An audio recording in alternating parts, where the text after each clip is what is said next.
ജില്ലാ ലൈബ്രറി കൗൺസിലിന്റെ നേതൃത്വത്തിൽ ഒരുക്കുന്ന ലൈബ്രറി ഫെസ്റ്റിന് തുടക്കമായി. 2 ദിവസങ്ങളിലായി നടക്കുന്ന ഫെസ്റ്റ് സാഹിത്യകാരൻ KP മോഹനൻ ഉദ്ഘാടനം ചെയ്തു.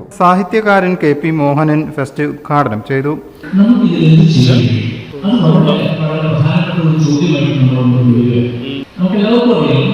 വായനശാലകളുടെ പ്രവർത്തനം കേരളം വളരെ ഉന്നതിയിലാണ്.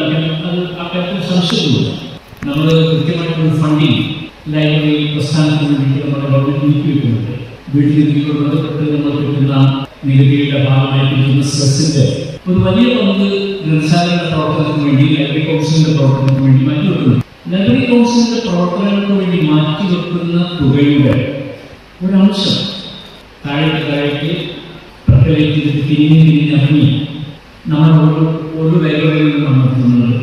വളരെ വിഷമിച്ചും കഷ്ടപ്പെട്ടും സർക്കാർ ഉണ്ടാക്കുന്ന പണത്തിന്റെ ഒരു ഭാഗമാണ് നമുക്ക് കയ്യിൽ കിട്ടുന്നത്. സ്റ്റേറ്റ് ലൈബ്രറി കൗൺസിൽ അംഗം Pramod Das, doctor KK Balachandran, Ajith Koladi, A Sivadasan, K Padmanabhan, KP Ramanan എന്നിവരും സംബന്ധിച്ചു.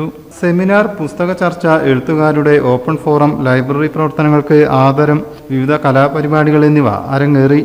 News bureau, Malappuram. പുത്തനത്താണിയുടെ സ്വന്തം കനകമകൽ ജ്വല്ലറി ഇനി മുതൽ കനക ഗോൾഡൻ ഡയമണ്ട്സ്. കനക ഗോൾഡൻ ഡയമണ്ട്സ്, പുത്തനത്താണി. മാറുന്ന ലോകം, മാറ്റത്തിനൊപ്പം.